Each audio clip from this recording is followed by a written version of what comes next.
Good teeth. You can stay up there. I'll come up. Red Bull gives you wings. He influenced a generation of performers, and this morning the nation mourns James Brown. He died this morning in Atlanta. Brown won 3 Grammys, including a Lifetime Achievement Award. James Brown was 73 years old. James Brown was one of the most unique and revolutionary performers of all time. James Brown was a phenomenal person. He was known as the godfather of soul, the inventor of funk, the grandfather of hip-hop, and the hardest working man in show business. Ow! I feel good! And he sold tens of millions of records. Mr. Brown's influence in music will be felt for decades, if not centuries. Everybody from Prince to Michael Jackson who looked up to him. And when I saw him move, I was mesmerized. He was the only one of his kind. Nobody was doing the things James Brown was doing. After decades at the top, the most sampled man in history was still touring in his 70s. But on Christmas Day 2006, he died suddenly in Atlanta, having led an extremely colorful life. Amid whispers of drug and alcohol, Brown served a 2.5-year prison term on assault charges. He's wild and dangerous and unhinged. And his death was as surprising as his life. Some people believe James Brown was murdered. He didn't get sick. We got sick, but he didn't get sick. With his passing shrouded in mystery, what was it that led to the death of this truly iconic figure? James Brown's death certificate concludes he died of a cardiac arrest. In other words, his heart stopped. All our hearts stop when we die. The question is why?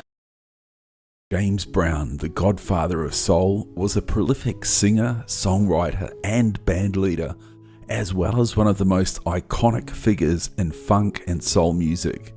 His unique vocal and musical style influenced many artists. Brown was also known for his turbulent personal life, as well as his social activism, both in his songwriting and advocating the benefits of education to school children.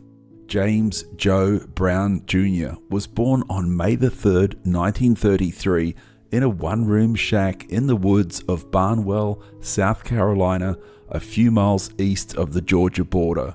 His parents split when he was very young, and at the age of 4, Brown was sent to Augusta, Georgia to live with his Aunt Honey, the madam of a brothel.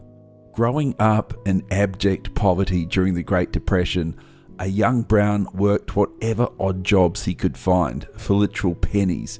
He danced for the soldiers at nearby Fort Gordon, picked cotton, washed cars, and shined shoes. Brown later recalled his impoverished childhood. I started shining shoes at 3 cents, then went up to 5 cents, then 6 cents. I never did get up to a dime. I was 9 years old before I got a pair of underwear from a real store. All my clothes were made from sacks and things like that. But I knew I had to make it. I had the determination to go on, and my determination was to be somebody. Dismissed from school at the age of 12 for insufficient clothing, Brown turned to working his various odd jobs full-time. No one in this city is safe. Maybe a bounce back. There's people after me. As an escape from the harsh reality of growing up black in the rural South during the Great Depression, Brown turned to religion and to music. He sang in the church choir, where he developed his powerful and uniquely emotive voice. However, as a teenager, Brown also turned to crime. At the age of 16, he was arrested for stealing a car and sentenced to 3 years in prison. While incarcerated, Brown organized and led a prison gospel choir. In jail, Brown met Bobby Byrd, an aspiring R&B singer and pianist, forming a friendship and musical partnership that proved one of the most fruitful in music history.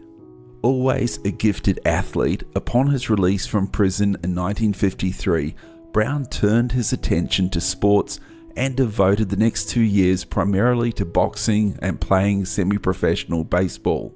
Then, in 1955, Bird invited Brown to join his R&B vocal group, the Gospel Starlighters. Brown accepted, and with his overbearing talent and showmanship, he quickly came to dominate the group. Renamed the Famous Flames, they moved to Macon, Georgia, where they performed at local nightclubs. Hey, if you're enjoying this video, make sure you give it a like and subscribe to remember this if you haven't already. Click the bell icon to stay updated on all of our latest content.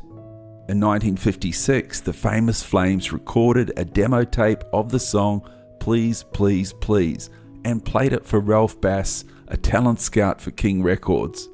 Bass was thoroughly impressed by the song, and especially by Brown's passionate and soulful crooning. He offered the group a record contract, and within months, Please, Please, Please had reached number 6 on the R&B charts. The Flames immediately hit the road, touring the Southeast while opening for such legendary musicians as B.B. King and Ray Charles. But the band didn't have a repeat hit to match the success of Please, Please, Please, and by the end of 1957, the Flames had returned home. Needing a creative spark and in danger of losing his record deal in 1958, Brown moved to New York, where, working with different musicians, whom he also called the Flames, he recorded Try Me. The song reached number 1 on the R&B charts, cracked the Hot 100 singles chart, and kick-started Brown's musical career. He soon followed with a string of hits that included Lost Someone, Night Train, and Prisoner of Love, his first song to crack the top 10 on the pop charts, peaking at number 2. In addition to writing and recording music, Brown toured relentlessly. He performed 5 or 6 nights a week throughout the 1950s and 60s, a schedule that earned him the title the hardest working man in show business. Brown was a flashy showman, incredible dancer, and soulful singer, and his YouTube Premium is ad-free YouTube. And YouTube Music Premium. A whole app just... Hey LA, are you there? Hey Nare, I'm here. What's up? Hey, I wanted to ask you a question. First, listen to this.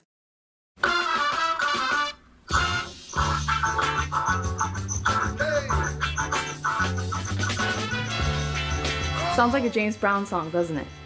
Yeah. But it's not. What is it about this that we're both hearing that makes us think of James Brown? What's going on musically that makes James Brown sound like James Brown? 1, 2, 3, 4.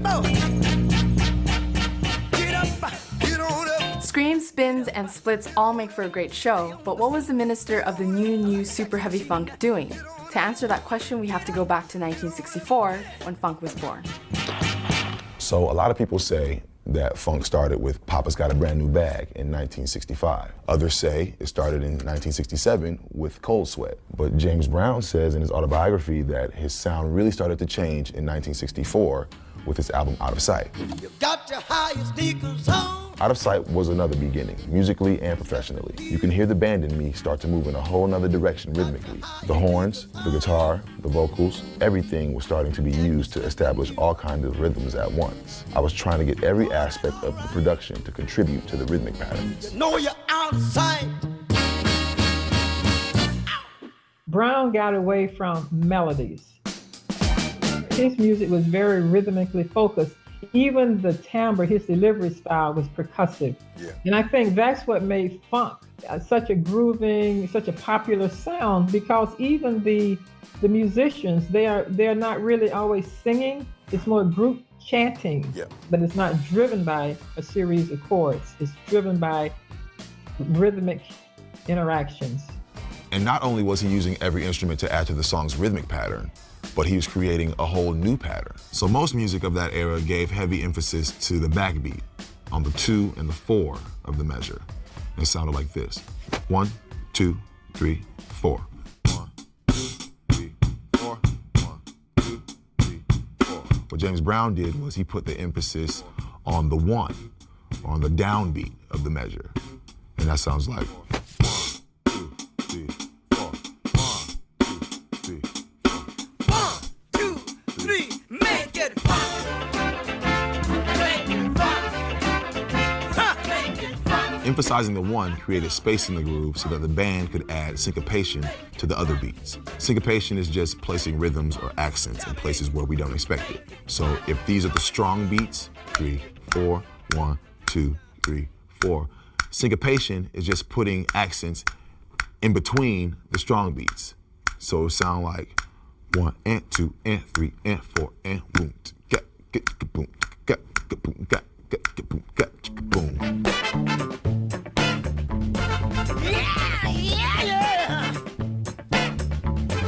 So here are some of the observations that I picked up while listening to James Brown songs. The first thing is that his voice is very unique. The quality of how he sings is almost shouting and singing. It's somewhere in between. And his melodies and phrases are more like stabs rather than long lyrical melodies. This is James Brown, and we're doing Sound Feel, y'all. Make it funky. I do what I can to mimic him and to give it a little heavier rasp, so I'll growl a little bit, you know what I'm saying? Okay. I just want to do my thing, moving, grooving like a love machine. Is that all right? Yeah. Yes, sir. Indeed.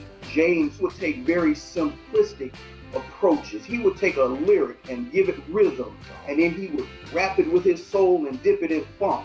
Ha! That was preaching. When they would preach, they would, ha! It's called hooping.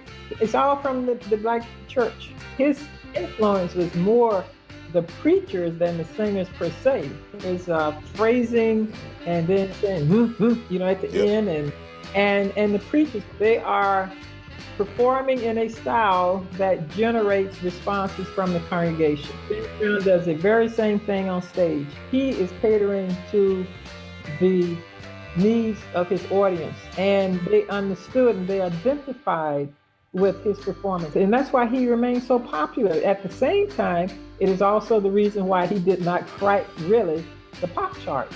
It was too much. It was just too black. Do you remember the song that I played for LA, the one that sounded like James Brown? Well, it's pretty close. It's actually Bobby Byrd, James Brown's songwriting partner, sidekick, and hype man.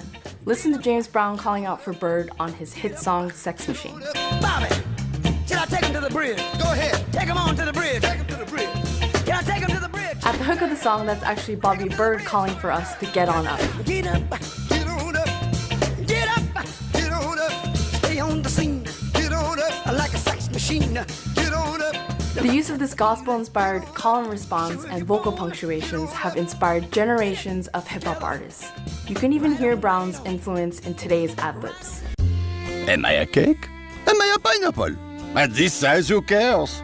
Hours of culinary mastery wasted on the smallest of screens. Le fun.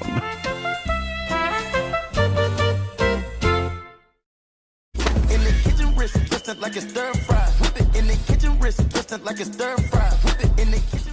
LA and I are going to write a song influenced by James Brown, and given the fact that I'm not that well versed in funk, I'm not sure what we'll come up with, but we'll give it a try. Okay, so Nare, I've had this beat in my head for a long time, and if James Brown was still here with us today, this is what I would give to him. Are you ready? Yeah. Here we go. 1, 2, 3.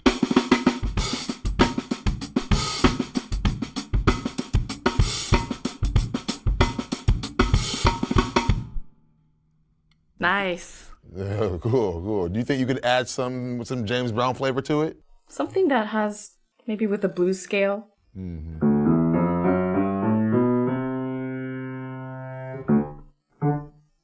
Okay.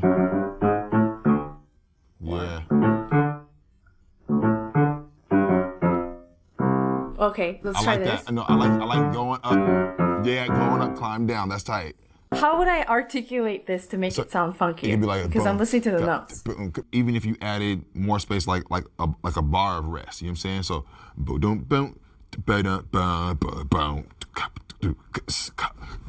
go. Did you just offset it? Yeah, he's like 1, 2, 3, 4. You know what I'm saying? Yeah. 1 and 2 and 3.